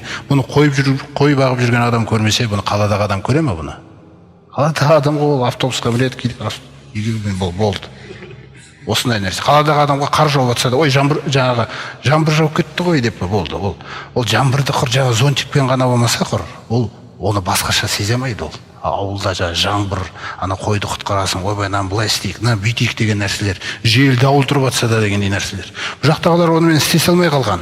Ой, мынау не нәрсе деп айтуы мүмкін да, жел тұрса мысалы. Мынау не болып кетті дегендей нәрсе. Ол онымен жұмыс істемейді. Сондықтан ауылдағы жаңағы қой бағып жүрген адамның өзінде Алла тағала осындай тәрбиелерді қалаған. Үшіншіден мейірімділік. Бірінші айттық сабырлық, одан кейін өжеттілік. Үшінші рахымдылық, мейірімділік. Неге? Өйткені біреу қой бір жерін қайырып алса, көрдіңіз бе? Ауырып қалса, кім оған? Ана қозыны кім көтеріп жүреді? Оның барлығы жаңағы табыс қой, әрбір қозы бір табыс та ол. Көрдіңіз бе? Соны көтеріп келуін, қарап жүруін дегендей нәрсе жанашырлықты үйретеді. Сосын қойдың өзі, басқа малдар мінезінің өзі, қой деген мүлде үндемейді ғой. Қойда мүлде әңгіме жоқ сізге. Ол семірсе де айтады ғой, қойды семіздікті қойғана көтереді деп. Ол семірсе де ол сол қой, ол басқаша болмайды ешқашан. Адам өзгеріп кетуі мүмкін да, мысалы. Сол осы нәрселердің өзінде үлкен сабақтар жатыр да. Жауапкершілік. Сосын тағы бір пайдасы кәсіп, еңбекпен шұғылдану баланың жас кезінен. Мәшһүр Жүсіп айтады ғой, адам болам десең, кісі болам десең, өзіңді де балаңды да аяма дейді. Еңбек, аянбай еңбек ет деп жатыр да. Сонда еңбектің өзіне қарасаңыз, пайғамбарымыз саллаллаху алейхи вассалам айтады: "Ма акала ахадун" дейді. "Минал анбия илля ан якуна мин амали ядихи." Кез келген пайғамбар тамақ ішкен кезде, сусын ішкен кезде, тек қана өзінің қолымен табылған тамақтан ішетін дейді. Қараңыз пайғамбарлардың өмірі қандай болған да? Өзінің қолы еңбегі кіріскен тамақтан ғана ішетін дейді ол. Ва инна Дауд алейхиссалам Наби Алла. Сондай қана Алланың пайғамбары Дауыттың өзі кана яакулу мин амали ядих. Өзінің өз қолымен тапқан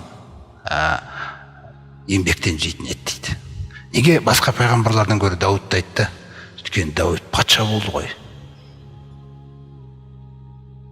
Қараса, патшаның өзі өз қолымен кіріскен нәрсеге дейді. Пайғамбарымыз кейде бір жолаушыға шығып қалып, бір адамдар бір қозыны сойып жіберейік, тамақтанып алайық деп бір сапарларда шығып қалған кезде біреу су дайындап жатса, пайғамбарымыз салсам орнынан тұрып, мен онда отын теріп келейін дейді. Жоқ, Алланың елшісі, отыра беріңіз, өзіміз істей саламыз. Жоқ, мен өз қолым кіріскен нәрседен ғана жеймін дейді.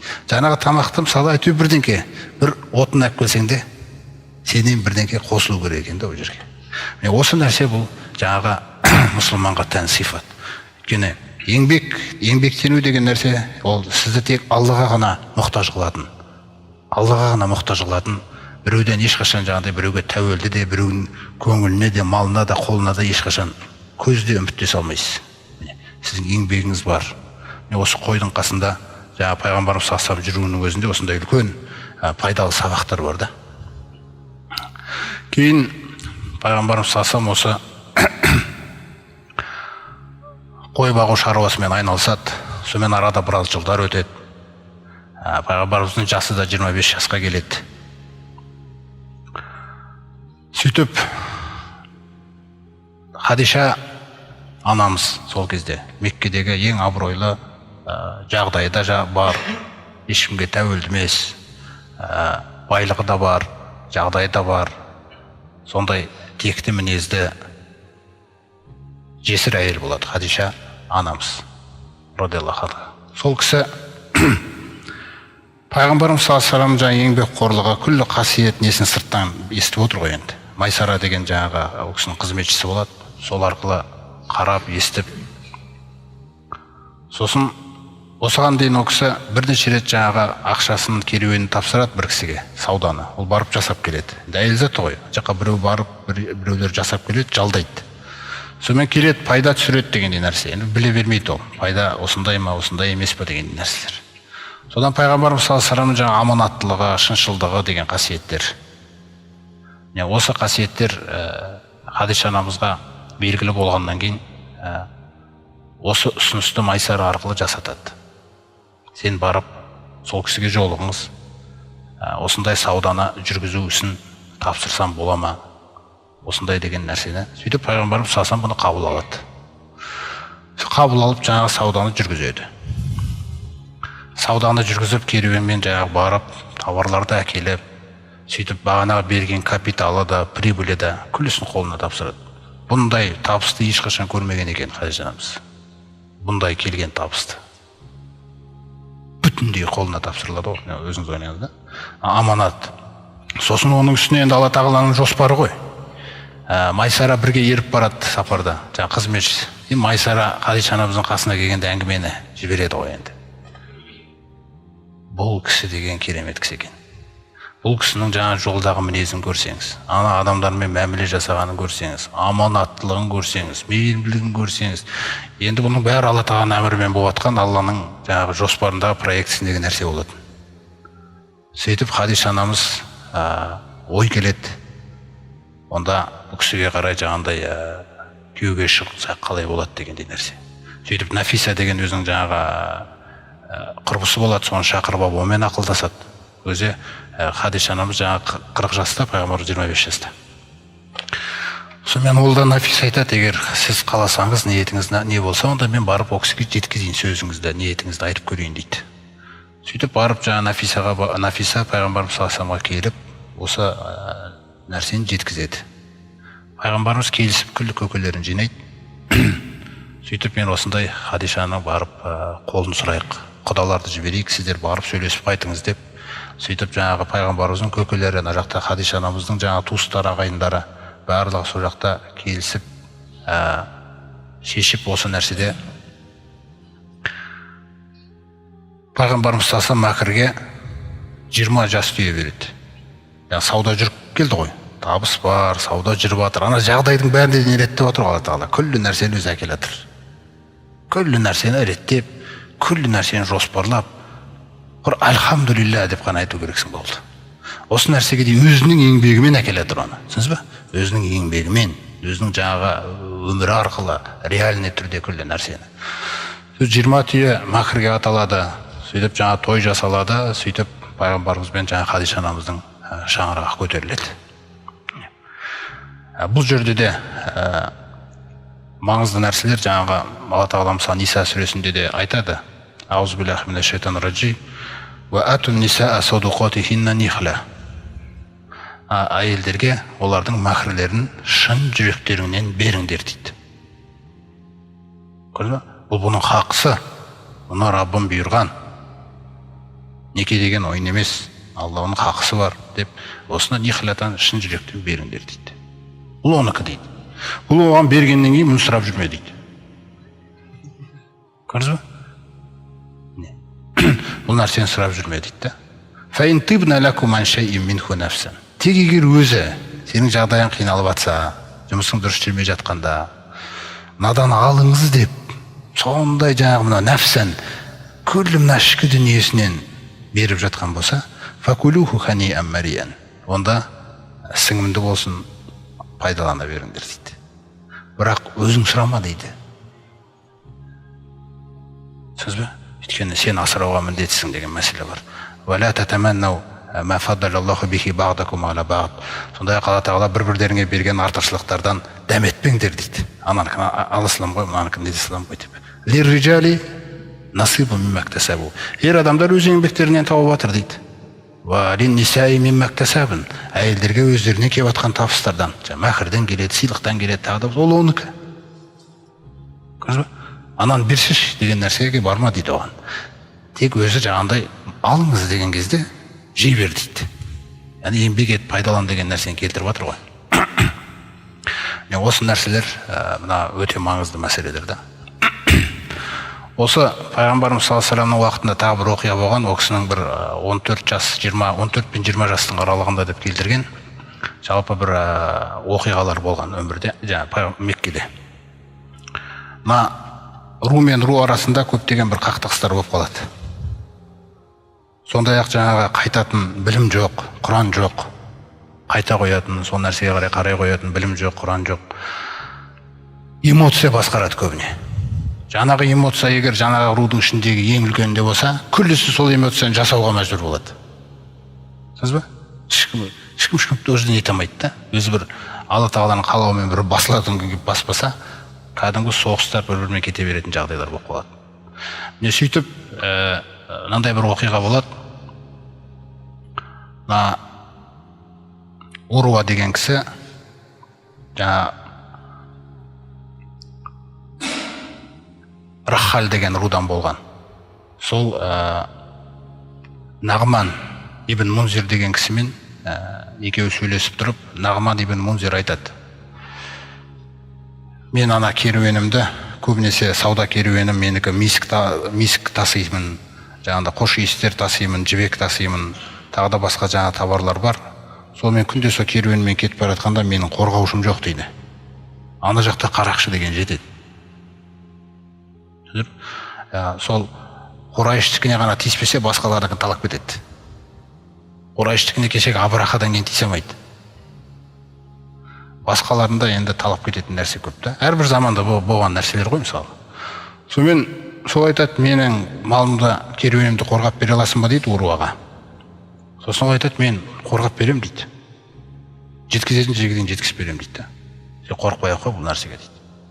Сосын енді ана Кинананың ішінде бір бұзықтары болады. Бұл да енді пайғамбарымыз саллаллаху алейхи вассаламның атасы ғой. Анау жақта Кинанадан келатқан, әрбір рудың ішінде жақсысы да бар, жаманы да бар. Бір кейбір тұлғалар жаңа бүлдіріп қояды, бірақ бір тұлғаның бүлдіруімен ұлтқа тіл тигізуге болмайды. Алла тағаланың тәлім тәрбиесі. Жаза болсын, айып болсын, сол тұлғаның өзімен жасалады. Және сен осындай ұлттансың деп жасалмайды оған. Сен неге мынаны бүлдірдің деп жасалады. Жауап бер деп сіңе. Кәдімгі сондай Кинанадан жаңағы бір кісі келеді. Сосын айтады: сіз неге оның керуенін қорғауға алып жатсыз?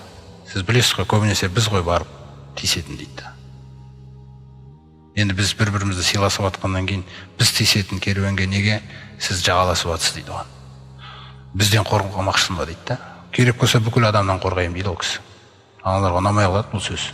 Мен жаңағы мына рудікі екен, мына рудікін деген демейін.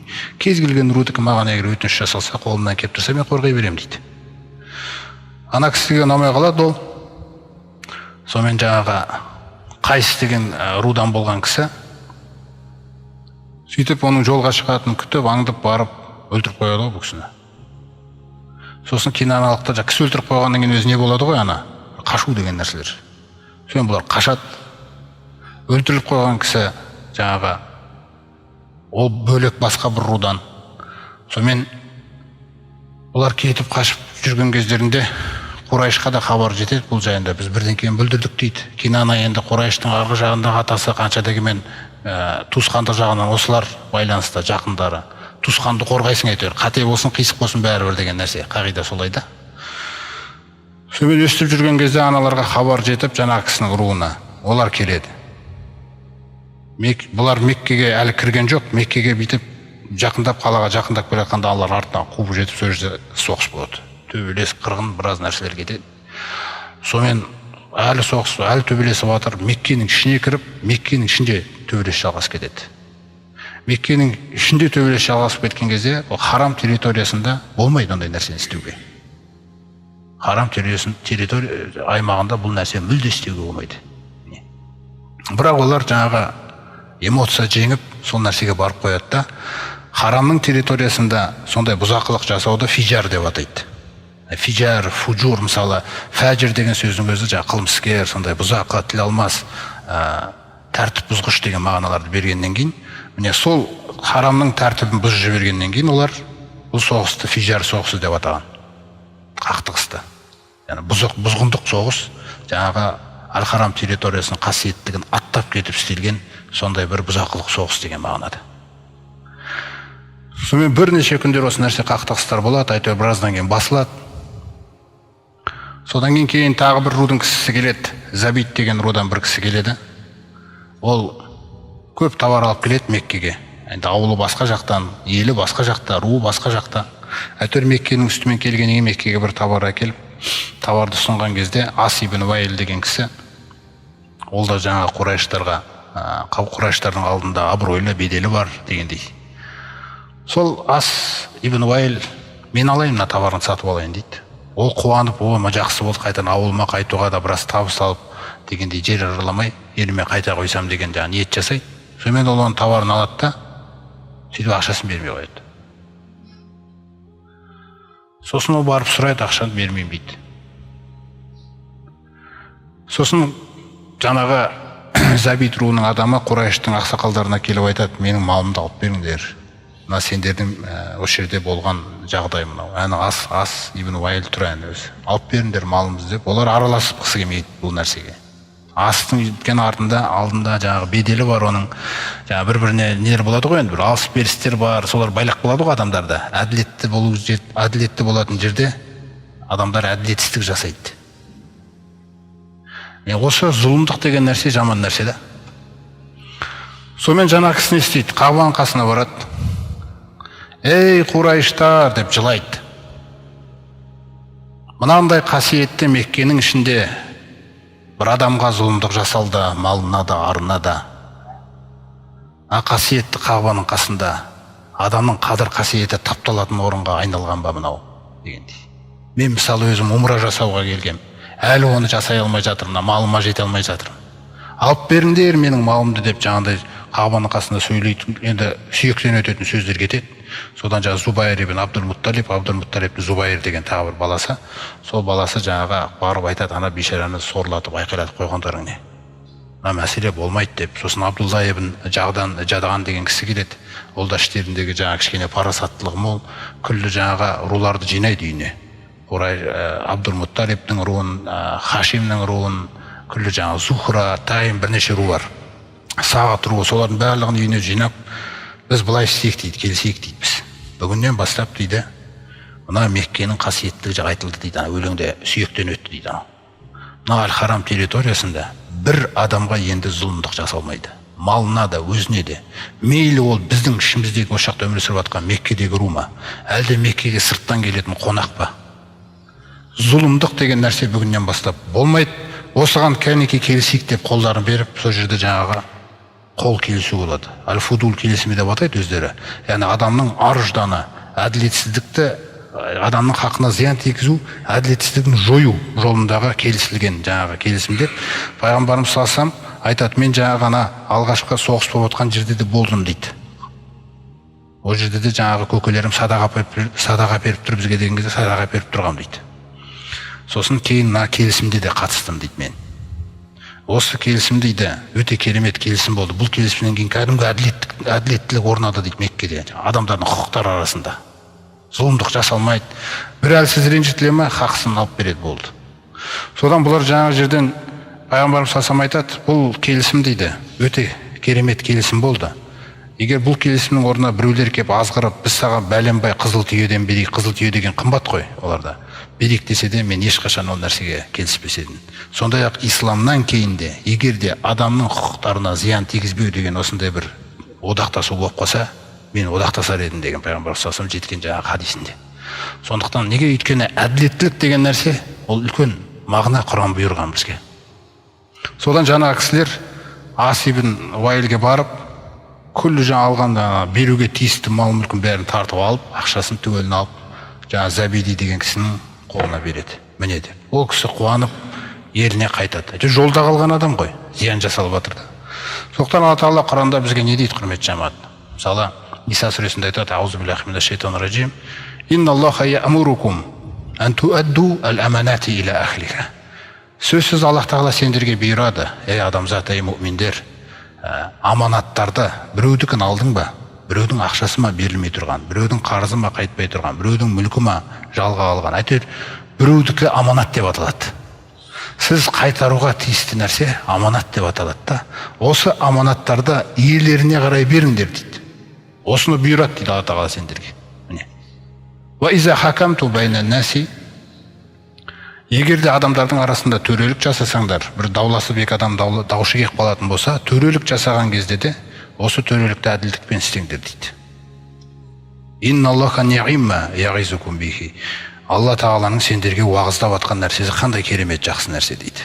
Міне осы уағыздан кейін инналлаха кана самиған басира. Алла Тағала енді сендерді көреді, естиді. Істейсіңдер ме осылай, істемейсіңдер ме? Аманатты қайтарасыңдар ма, қайтармайсыңдар ма дегендей жаңағы аяттан кейін тәрбиелеймін, қараймын, мен бақылаймын сендерді дейді. Сондықтан біздердің өзімізге сондай бір қағида түсірген, сол аяттан кейін Алла Тағала айтады, я аюхаллазина аману, ей иман келтіргендер, атиғуллаха, Аллаға бойысыныңдар, ва атиғур расуля, елшіге бойысыныңдар, ва улил әмри минкум, сондай-ақ өздерінің жаңағы бастарында тұрған адамға, мысалы мешіттегі имамның өзіне, оны осы мешіттің ішіндегі адам, мешіттегі адамдар имамда сыйламаса, далада кім сыйлайды оны? Көрдіңіздер ме? Сондықтан намазда алдыңда тұрды ма? Сондай мағынада және сіздер жаңағы өздерінің араларынан болған басшыларға бойысыңдар дейді. Фаин таназахтум фи шейин, егер де қандай да бір істе тартысып таласып қалсаңдар, шешімін таба алмасаңдар, оңай дейді Алла Тағала. Фаруддуху илаллахи уар расул. Аллаға және елшісіне, яғни Құранға және сүннетке қарай қайтарасаңдар дейді, болды. Ешбір нәпсіге жол бермейтін үкім тұр дейді өзде. Міне соған қарай қайтара салсаңдар, кім қайтарады? Нандай адамдар ғана қайтарады дейді оны. Ол қандай адам? Ин кунтум ту'минуна биллахи вал яумил ахир. Егер Аллаға және ақырет күніне иман келтіргендерден болсаңдар дейді. Залика хайрун. Міне осы деген қайырлы нәрсе, ва ахсану тауила, және жақсы нәтижемен аяқталатын шешім осы дейді. Сондай-ақ сізге біреу зұлымдық жасап кетуі мүмкін, мысалы кезінде. Мысалы меккеліктер жаңағы кейін Пайғамбарымыз саллаллаху алейхи көп жапа шектіріп, көп зиян шектірді олар. Аль-Харам мешітінен қуып шықты, Меккеден қуып шықты деген нәрсе болады ғой. Енді сол кезде де мұсылман болса да жаңағы айтайық, сахабалардың көкірегінде кегімді алсам, сөйтсем, бүйтсем бе деген нәрсе болуы мүмкін мысалы. Сол нәрседе Алла Тағала айтады: Я айюхаллазина аману, ей иман келтіргендер, қуму лиллахи, жаңағы қауамина лиллахи, куну қауамина лиллахи. Аллах үшін, Алланың хақысы үшін тұрып беретін адам болыңдар дейді. Қараңыз қалай айтады. Сондай-ақ шухада бил қисти, әділдіктің куәсі ғана болыңдар дейді. Вала яджрименнакум, қараңыздар, шанаану қаумин, сендерге қиянат, зұлымдық, жамандық істеген адамдар, сол адамдар ертең алдыңа келіп, сен енді оған не істесең де істей алатын жағдай болып қалса дейді, сол бұрынғы жамандықтары бойыңды билеп, мына нәрсеге сені итермелеп жүрмесін дейді. Қандай нәрсеге? Ала әллә тағдилу. Әділетсіздік жасауға оларға дейді. Қараңыз. Иъдилу дейді сосын Алла тағала. Әділетті бол дейді оларға. Ваттақуллаха. Алладан абайлаңдар, қорқыңдар, тақуалықты бұйырып отыр да. Инна Аллаха шадидул иқаб. Өйткені Алла тағаланың азабы қатты дейді. Сондықтан ватағавану алал бирри ваттақуа. Әрдайым тақуалық пен жақсы істерде бастарын қосылып тұрсын дейді. Уәлә тағавану алал исми вал ғудуан. Ал жаңағы күнә мен дұшпандықта, қастықта мүлде дос болып жәрдемші болмаңдар дейді бұл нәрседе. Алла тағаладан абайлаңдар. Сөзсіз Алла тағала сендердің не істеп жатқандарынан хабардар дейді. Міне сонымен тағы бір мәселені осы жерде иншалла айтып кетсек, Құдай қаласа, пайғамбарымыз саллаллаху алейхи 35 жасқа келіп қалған кезі, сонымен Алла тағала енді пайғамбарлыққа қарай әкеле жатыр. Құдай қаласа енді 5 жылдан кейін жаңағы пайғамбарлық келгелі тұр. Сол 35 жасында Алла тағала оған мынандай бір құрметке бөлейді. Сондай-ақ бұл нәрсе де жаңағы Құрайыштардың ойлануына керек болған нәрсе. Олар Меккені бір сел басып, содан жаңағы Қағбаның іргетасы сөгіліп құлағалы тұрған бір жағдай болады. Олар оны қайтадан өңдеу жұмысын қолға аламыз дейді. Осыған ниет байлап, сосын шешім шығарады, барлығы келіседі. Ей Құрайыштар, ей Хашимиттер, мына Қағбаны жөндеуге әкелетін ақшаларың өсімнен болмау керек. Таза өз еңбегіңмен табылған болу керек. Біреуден тартып алынған болмау керек. Біреуді алдап алынған ақша болмау керек. Өйткені бұл қасиетті Қағба. Міне осы тұрғыдан жаңағы барлығы сол малды әкеп жинайды. Сол малды әкеп жинап, сосын енді бұзайын десе қорқады. Бір нәрсе болып қалса қайтеміз. Қағбаға тиісіп жерсек қазір бірдеңке болып қалса қайтеміз деп. Соның іштерінде Әл-Уалид ибн Ал-Муғира деген кісі болады. Оның да жаңағы өмірі біраз айтылады кейін. Әл-Уалид ибн Ал-Муғира айтады, егер де бұны жөндемекші болсаңдар, онда біздің жалпы ниетіміз дұрыс. Сондықтан ниетіміз дұрыс болғаннан кейін мен өзім бірінші бастаймын. Мен сенімдімін ісіміздің дұрыс болып жатқанын деп, сөйтіп келіп, я Алла, ниетіміз дұрыс қой деп жаңа бұза бастайды. Сосын адамдар қарап тұрады, Әл-Уалид ештеңе болған жоқ. Сосын бәрі кірісіп кетеді да Қағбаны қайтадан жаңағы жөндеуге келеді. Ол жерде де жаңағы ру деген нәрселер көп болғаннан кейін Қағбаның айналасында мынандай бір пікірталастар болып қалады, оған бүкіл ру араласу керек. Ол да шешіледі. Жаңағы Қағбаның әрбір бұрышы бір руға беріледі ғой бүйтіп. Бәрі бөліп алады да, әрқайсысы сол жерде қалап, сол жерде нетіп, бір-бірімен жалғасып тұрады. Осындай жағдайлар болып, жаңағына Қағбаның бұлардың адал ақшамен жинаған ақшасы тек қана мына нәрсеге жетеді. Қағбаның бейнесі нәрде ана хижр бар ғой, дуал. Негізі олар оны наған дейін жеткізу керек болған. Мынау дуал Қағбаның ішіне кіріп кету керек. Сосын мына жақта Қағбаның екі қабырғасы болу керек. Міне сол нәрсеге бұлардың ақшалары жетпей қалады. Сөйтіп сол жерден бұлар көтереді, 12 метр биіктікке дегендей, жаңағы есігін жоғары биікке көтеріп жібереді. Өйткені оларда тек кімді қаласақ біз соны кіргіземіз, кімді қаламасақ ол кіре алмайтындай осылай істеп қоямыз дейді. Сөйтіп ендігі Қағбаның барлық өңделіп болғаннан кейін жаңағы қара тасты кіргізу, қара тасты орнықтыру ісі қалады. Сол жерде 4-5 күн таласадылар. 4-5 күн. Мен кім қояды деп жүрген кезде, сосын әйтеуір біреуіне бір жақсы ой келіп айтады. Қазір мына жақтағы қақпадан кім бірінші келеді, соны төреші қалайық та қояйық осы мәселені дейді. Сөйткенше пайғамбарымыз саллаллаху алейхи вассалам келеді. Алла тағала дайындап жатыр өзі. Тек бұны көре алатын көз керек та, көрдіңіз бе? Бұны түсіне алатын жүрек керек тек. Күллі нәрсе дайындалып келеді өзі. Сонымен пайғамбарымыз саллаллаху алейхи вассалам келіп, міне сен осылай біз айтып қойдық, сен төреші болып келдің, бұл Мұхаммед шыншыл, бұл Мұхаммед аманатшыл, оған ешкімнің наразылығы жоқ, осы қалай айтады солай істейміз қазір дегендей. Сөйтіп пайғамбарымыз саллаллаху алейхи вассаламға да Алла тағала ой салып, онда бір көрпені жайыңдар дейді, олар бір көрпені жаяды, ортасына қара тасты қояды. Сонымен жағананы енді күллі ру жан-жағынан көтеріп алсын дейді. Барлығы көтеріп, көлінің хақысы берілді. Сөйтіп жаңағы бұрышқа алып келеді. Пайғамбарымыз саллаллаху алейхи вассалам өзінің қолымен қояды. Бұл Алланың қалағаны. Сөйтіп қойып түгел риза жаңағы жерде. Осылай Алла тағала осылай қанағаттануға үйретіп отыр ғой, түсіндіңіз ба? Пайғамбарымыз саллаллаху алейхи вассаламды жаңа түсінуге бекер адам емес екендігі дегендей нәрселер. Міне сондықтан осы Қағба осы салынып тұрғызылып, Алла қаласа жаңағы келесі неде, Құдай қаласа келесі сабақтарымызда сол енді пайғамбарымыз саллаллаху алейхи вассаламға жаңа пайғамбарлықтың келуі, иншалла, сол алғашқы уахилердің түсуі, сол төңірегінде жаңа сөйлейміз иншалла. Я Аллах тағалам, сен пәксің, сен мақтаулысың, сенің есімің берекелі, сенің даңқың жоғары, сенен өзге тәңір жоқ.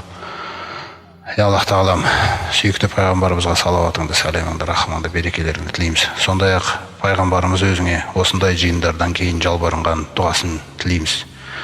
Я Аллах тағалам, бізбен күнәлардың арасын бөгіп тұратын өзіңнен қорқу қасиетінен бізге үлес сыйлаш.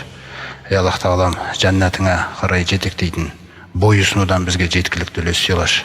Я Аллах тағалам, осы дүниенің күллі қиыншылықтарын бізге жеңіл қылып көрсететін шәксіз сенімнен бізге жүрегімізге қажетті үлес берші.